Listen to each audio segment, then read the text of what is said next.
Assalamu alaikum friends, you are watching Instrument Expert channel. We are sharing the complete industrial instrumentation knowledge.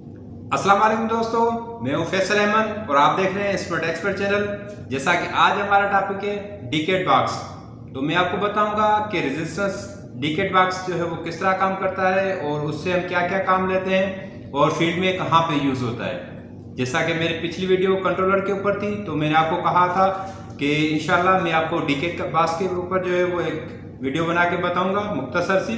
तो मैं आपको बताऊंगा कि ये डीकेट बॉक्स जो है वो किस तरह काम करता है, रेजिस्टेंस की हमें कहाँ पे ज़रूरत पड़ती है।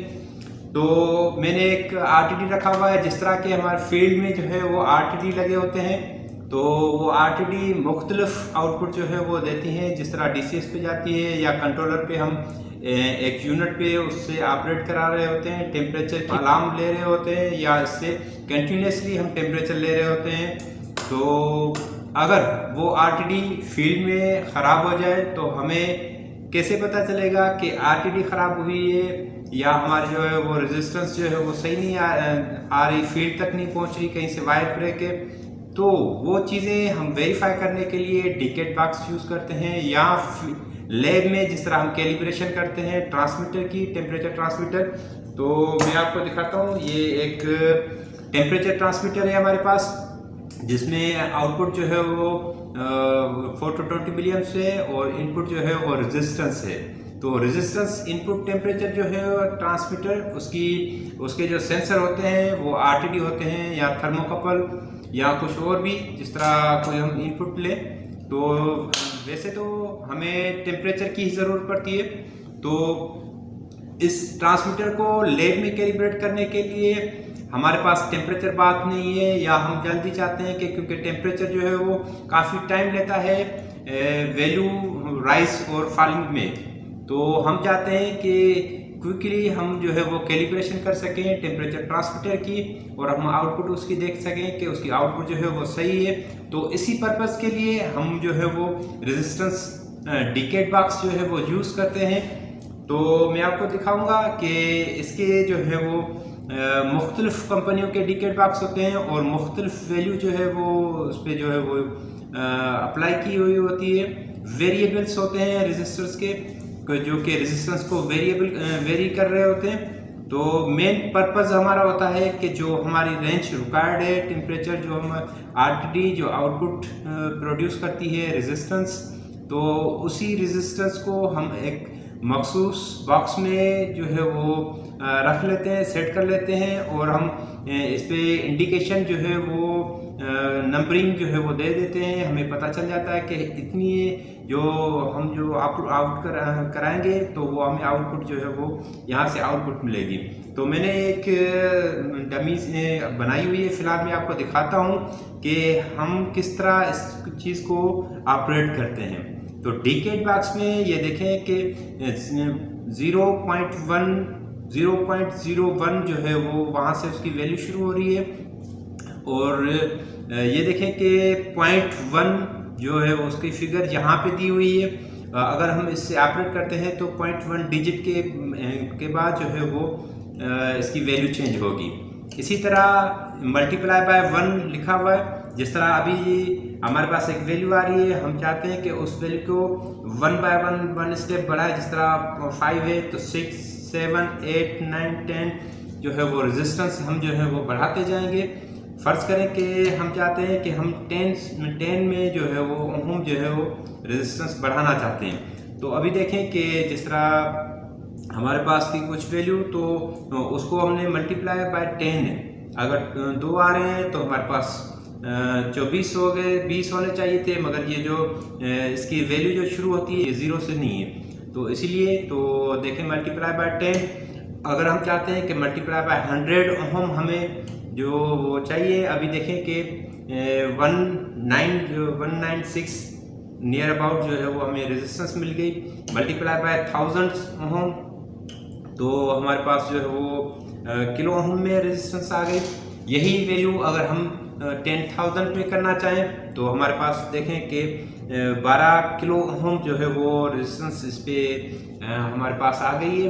तो ये रेजिस्टेंस PT100 में जिस तरह हमें रेजिस्टेंस चाहिए होती है तो हमारे पास एक टेबल होती है, इस तरह पॉइंट 385 से जो है वो हम इसकी वैल्यू निकालते हैं टेम्परेचर में रेजिस्टेंस की।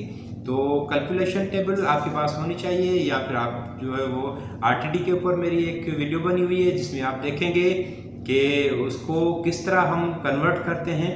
तो ये हमारे पास एक 3 वायर RTD है। तो ये डिकेड बॉक्स से हम क्या करेंगे कि 2 वायर जो है वो आपस में कंपनसेट है।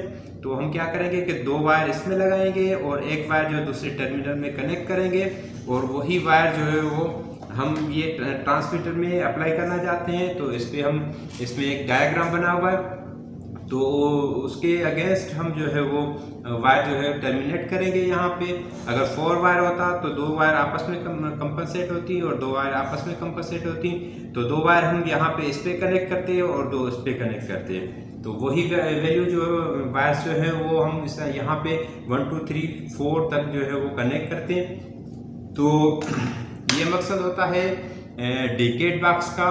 तो इंशाल्लाह अगर आप लोग मज़ीद देखना चाहते हैं तो मेरे कंट्रोलर की वीडियो देखें, उस पर मैंने डिकेड बॉक्स को जो है वो ऑपरेट करा के उसकी आउटपुट जो है वो कंट्रोलर तक लेके आऊँ और उससे स्विचिंग कराइए।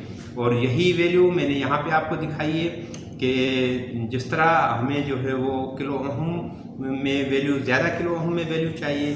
तो देखें कि अभी 23 है, अभी जो है वो 34 हो गए। तो इसी तरह जो है वो वैल्यू हम यहाँ से अप्लाई करेंगे और ट्रांसमीटर पे जो है वो उसकी आउटपुट मिलती जाएगी। जो भी टेम्परेचर रेटिंग होगी हमारे पास उसके अगेंस्ट हम जो है वो रेजिस्टेंस इस डिकेड बॉक्स के थ्रू हम देते हैं, अप्लाई करते हैं। तो इंशाल्लाह उम्मीद है कि आपको समझ आया होगा।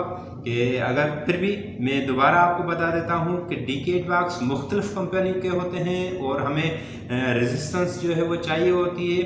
तो उसके रेजिस्टेंस के अगेंस्ट हम उसकी वैल्यू निकालते हैं। जो वेरिएबल्स यहाँ पे लगे होते हैं उनकी मुख्तलिफ वैल्यू नंबरिंग में यहाँ पे दी होती है कि इसके एक डिजिट प्रेस करने से हमारी जो आउटपुट कितनी इंक्रीज होगी।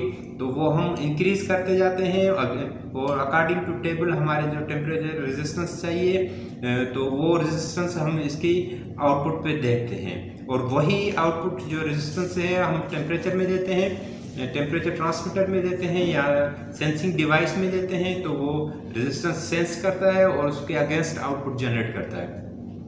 तो इसे हम 2 वायर भी यूज़ करते सकते हैं, जिस तरह ये टर्मिनल 1 टर्मिनल 2 जो है वो एक वायर इस पे लगाएंगे, एक वायर इस पे लगाएंगे। जिस तरह मैंने मल्टीमीटर पे अभी लगाया हुआ है तो वो मल्टीमीटर जो है वो आउटपुट दे रहा है। अगर हमें 3 वायर करना हो तो 2 वायर इसमें, 2 वायर जो आपस में कंपनसेट हैं वो उसको आपस में कनेक्ट करेंगे और तीसरी वायर इस पे दूसरे टर्मिनल पे कनेक्ट करके उसकी आउटपुट जो है वो हम जो है वो ट्रांसमीटर पे देंगे।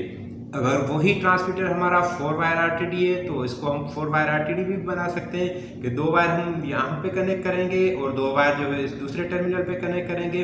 और according to drawing on transmitter तो हम वो उसके अगेंस्ट जो है वो ड्राइंग के वहाँ पे हम जो है वो टर्मिनेट करेंगे। तो बहुत ही आसान होती है इसकी जो वैल्यू निकालना। रेजिस्टेंस की एक टेबल बनी होती है टेम्परेचर ट्रांसमीटर की या RTD की। तो वो वैल्यू रेजिस्टेंस के थ्रू हम कन्वर्ट करते हैं टेम्परेचर में और देखते हैं कि क्या उसकी वैल्यू आती है। तो ट्रांसमीटर को हम जिस तरह अगर RTD को हम टेम्परेचर बाथ में जो है वो हार्ड करेंगे या हॉट वाटर में हार्ड करेंगे तो वो काफ़ी टाइम लेता है। टाइम को मिनिमम टाइम में कैलिब्रेट करना ट्रांसमीटर को, तो उसके लिए हमें डिकेड बॉक्स की ज़रूरत पड़ती है। और कुछ डिजिटल जो है वो सिमुलेटर भी होते हैं जिससे हम जो है वो टेम्परेचर में सोर्स करते हैं या रेजिस्टेंस में सोर्स करते हैं या थर्मोकपल जिस तरह मिलीवोल्ट जनरेट करता है तो मिलीवोल्ट जो है वो सोर्स करते हैं। ये एनालॉग सिस्टम है। डिजिटल सिस्टम में ये जिस तरह हमारे पास ये फ्लूक का डॉक्यूमेंट कंट्रोल प्रोसेस कैलिब्रेटर जो है वो 753 जो है वो हमारे पास है, वो हम यूज़ करते हैं। मगर कभी कभार हमें इसकी डिकेड बॉक्स की भी ज़रूरत पड़ जाती है। तो इसमें बिल्कुल आप ये कंफ्यूज जो है वो ना हुआ करें, बहुत ही आसान है इसको यूज़ करना। मकसद है कि हमें पता होना चाहिए कि डिकेड बॉक्स क्यों यूज़ होता है। इंशाल्लाह मज़ीद वीडियो के साथ मैं आपके साथ हाजिर होऊंगा। तो आप देख रहे हैं इंस्ट्रूमेंट एक्सपर्ट चैनल, मैं हूं फैसल अहमद। अल्लाह हाफिज़।